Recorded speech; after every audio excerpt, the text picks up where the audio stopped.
अस्सलातु वस्सलामु अलैका या सय्यदी या रसूलल्लाह व अला आलिका व असहाबिका या सय्यदी या हबीबल्लाह मौलाया सल्लि व सल्लिम दाइमन अबदा अला हबीबिका खैरिल खल्क़ि कुल्लिहिम। अस्सलामु अलैकुम नाज़रीन, आफ्ताब गनी मुनइम आपकी खिदमत में हाजिर है उर्दू आफ्ताब के साथ यूट्यूब चैनल में। आज मैं बहुत ही अहम मौजू पर बात करने वाला हूँ, शेरी इस्तिलाहात। ये मुझे फरमाइश की गई है किसी की तरफ से कि लेक्चर प्लीज़ सर आप रिकॉर्ड कर दें। सनावरा राना ग़ालिबन उनका नाम था, माफ़ी चाहता हूँ अगर नाम में गलती हो जाए। तो आइए बगैर किसी तमहीद के शेरी इस्तिलाहात की मैं बात करने वाला हूँ। 5 MCQs इस सवाल में से पूछे जाते हैं इंटरमीडिएट पार्ट 1 के उर्दू के पर्चा में, और वो तालिब इल्म जो अच्छी जगहों पर एडमिशन लेना चाहते हैं उन्हें अंदाज़ा होगा कि 1 नंबर की भी वैल्यू कितनी होती है। तो वो तालिब इल्म जो शेरी इस्तिलाहात में 5 के 5 नंबर लेना चाहते हैं उनके लिए बहुत लाजिम है कि वो एहतियात के साथ ये लेक्चर सुने। आज मैं कोशिश करूंगा कि बहुत ही मुख्तसर रखते हुए फौरी तौर पर आपको शेरी इस्तिलाहात समझा दूं। देखिए, जिन सवालात के मुतालिक मैं कहता हूं कि ये पीस ऑफ केक हैं, वाकई पीस ऑफ केक होते हैं, बहुत आसान होते हैं। तो ये बहुत आसान है अगर आप एक दफ़ा समझ लेंगे। शेरी इस्तिलाहात वो इस्तिलाहात हैं जो शायरी में इस्तेमाल होती हैं। तो मुख्तसर रखते हुए देखिए, शेरी इस्तिलाहात को समझने के लिए पहले हमें गज़ल को समझना पड़ेगा कि गज़ल क्या है। मुख्तसर मैं बताऊँगा। गज़ल औरतों के हुस्न जमाल की बात करना, औरतों की बातें करना। गजल के लुग़वी माना क्या है? औरतों की बातें करना या औरतों से बातें करना, या औरतों से बातें करना। अच्छा जी, हिरन की दर्द भरी आवाज को भी गजल कहा जाता है।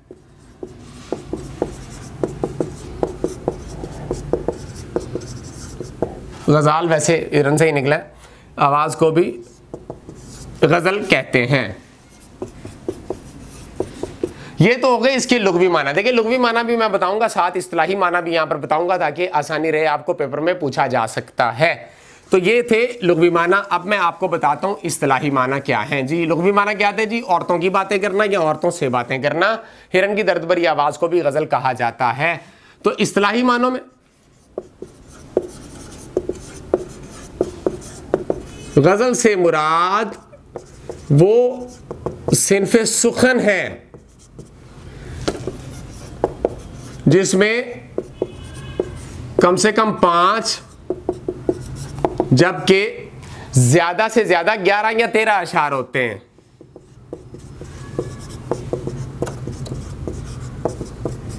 11 या 13 अशार होते हैं। ताहम आपने ये याद रखना है कि बाज़ शुअरा ने इससे ज़ायद अशार पर मुश्तमिल गज़लें भी कही हैं।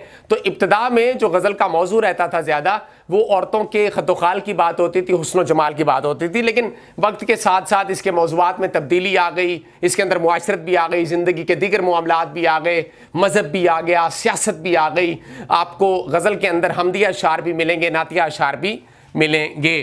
तो ये आप देख सकते हैं। आइए अब जो है वो हमने आगे जो इस्तिलाहात समझनी है, उन इस्तिलाहात को समझने से पहले एक गज़ल जो है वो हमारे सामने नमूना के तौर पर रहनी चाहिए ताकि हमारे लिए आसानी हो। तो एक गज़ल मैं पढ़ देता हूँ, या आप अपने पास नोट कर लें, या जैसे भी आपको मुनासिब लगता है तो मैं बार बार इसे रिपीट भी करूँगा।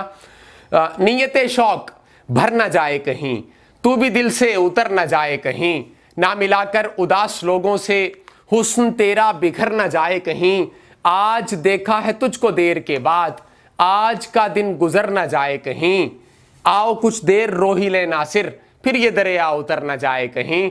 तो आइए इस गज़ल को मद्देनज़र रखते हुए हम जो है वो इस्तिलाहात को समझने की कोशिश करेंगे। सबसे पहले हम बात करेंगे मतला पर। लफ्ज़ मतला जो है ये तलू होने से मुश्तिक है जी। कहाँ से मुश्तिक है? तलू होने से निकला है। तलू होने से लिया गया, जिसके मानी आगाज करने के हैं। लुग़वी माना क्या है जी? आगाज करने की जगह या मकाम या नमूदार होना, इब्तिदा करना, ये क्या है जी? मतला के मानी है। तो इसी तरह आपने समझना कि इस्तिलाही माना इसके क्या है।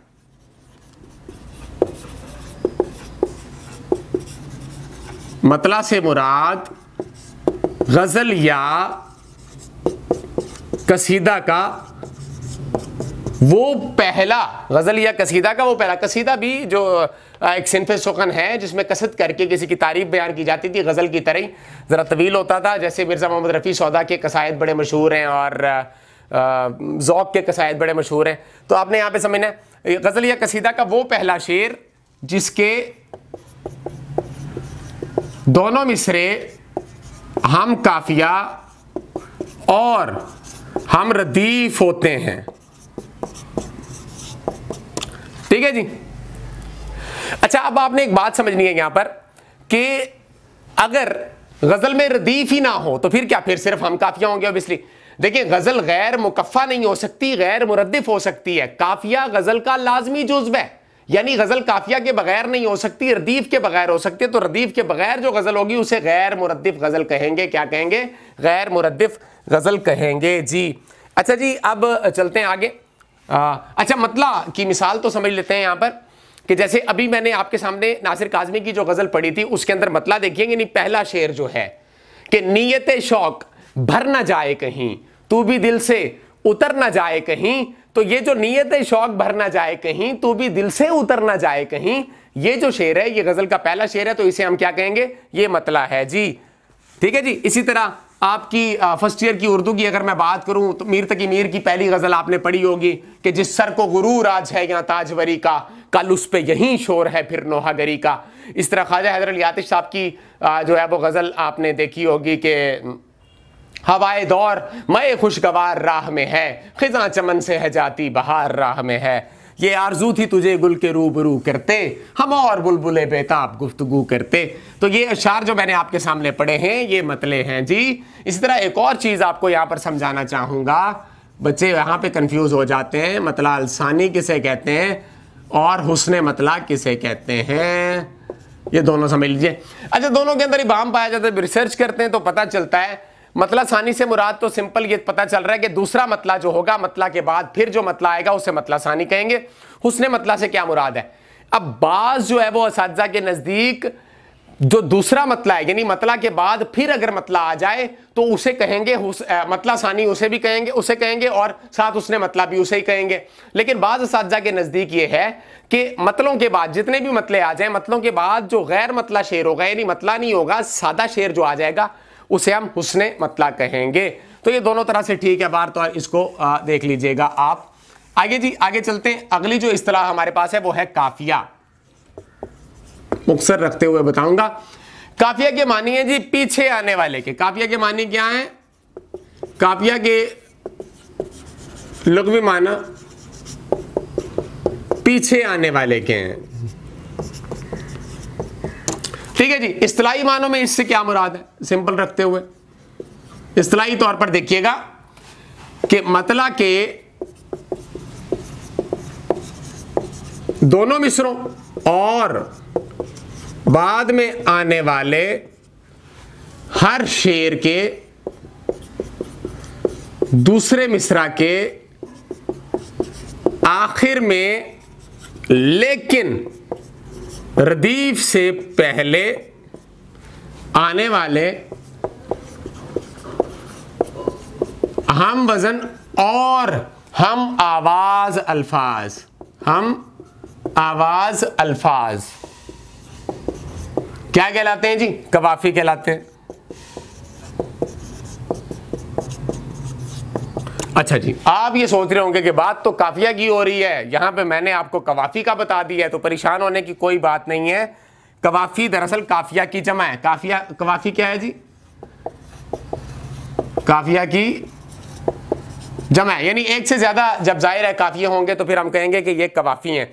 तो आइए, जो नासिर काज़मी की मैंने गजल आपके सामने पढ़ी थी उसमें कवाफी क्या होंगे जिन पर मैं अभी जोर देकर पढ़ूंगा जिन अल्फाज को। देखिएगा, नीयत शौक भर न जाए कहीं, तू भी दिल से उतर न जाए कहीं, ना मिलाकर उदास लोगों से हुस्न तेरा बिखर न जाए कहीं, आज देखा है तुझको देर के बाद, आज का दिन गुजर न जाए कहीं, आओ कुछ देर रो ही ले नासिर, फिर ये दरिया उतर न जाए कहीं।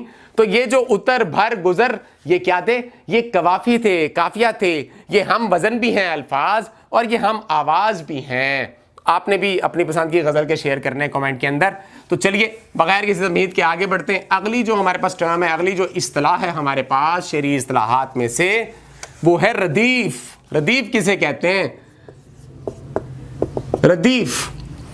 रदीफ के मानी है जी घुड़सवार के पीछे बैठने वाला। यानी अगर घोड़े पर दो सवार हों तो वो जो पीछे सवार बैठा होगा उसे कहेंगे रदीफ।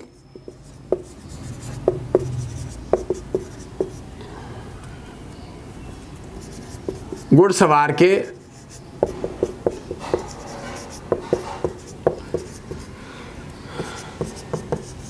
वाले के हैं जी। अच्छा, इस्तिलाही मानों में क्या है? बिल्कुल उसी तरह आपने देखना है। इस्तिलाही माना इसके देखिएगा, मतला के दोनों मिसरों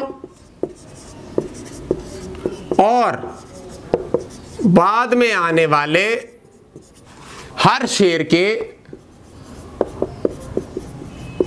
दूसरे मिसरा के आखिर में बगैर किसी तब्दीली के तकरार के साथ, यानी बार बार तकरार के साथ दोहराए जाने वाले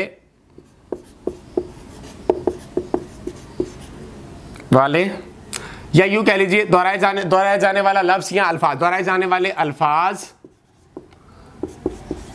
रदीफ कहलाते हैं। अच्छा, ये एक लफ्ज भी हो सकता है, एक से ज्यादा अल्फाज भी हो सकते हैं, ठीक है जी, ये आपने समझना है।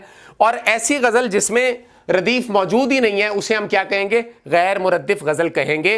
अभी मैंने आपके सामने जो नासिर काज़मी की गजल पेश की थी नमूना के तौर पर, जैसे मैंने अभी काफिया का आपको बताया, तो रदीफ, अब मैं जिन अल्फाज पे जोर दूंगा वो रदीफ होंगे। देखिएगा, नीयते शौक भर न जाए कहीं, तू भी दिल से उतर न जाए कहीं, ना मिलाकर उदास लोगों से हुस्न तेरा बिखर न जाए कहीं, आज देखा है तुझको देर के बाद, आज का दिन गुजर न जाए कहीं, आओ कुछ देर रो ही ले नासिर, फिर ये दरिया उतर न जाए कहीं। तो इसमें जो लफ्ज अल्फाज तकरार के साथ आए हैं बार बार, वो कौन से हैं? जी हाँ, न जाए कहीं। तो इस गजल में रदीफ क्या है? न जाए कहीं। रदीफ एक लफ्ज की भी हो सकती है, एक से ज्यादा अल्फाज पर मुश्तमिल भी हो सकती है। उम्मीद है आपको रदीफ समझ आ गई। तो वो गजल जिसमें रदीफ नहीं होती उसे गैर मुरद्दिफ गजल कहते हैं। मैं फिर बता रहा हूं, काफिया गजल का लाजमी जुज़्व है, यानी गजल काफिया के बगैर कतई तौर पर नहीं हो सकती, रदीफ के बगैर हो सकती है। आइए जी, आखिरी इस्तिलाह बताने लगा हूं शेरी इस्तिलाहात में से, बगैर इसको जो है वो तबील किए, क्योंकि ज्यादा देर भी लेक्चर चले तो बच्चे जो है वो फेड अप हो जाते हैं, लेकिन मैं चाहता हूं कि आप पूरा लेक्चर सुने। आखिरी इस्तिलाह हमारे पास मक्ता। लफ्ज मक्ता कता करने से निकला है। इसके मानी क्या है? लुग़वी माना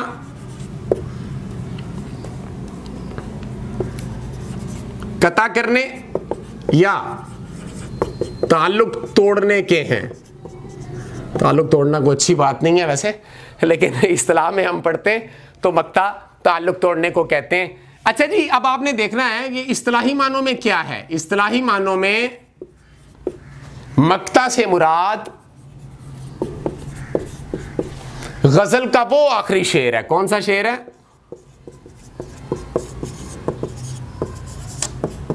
आखिरी शेर है जिसमें शायर ने अपना तखल्लुस इस्तेमाल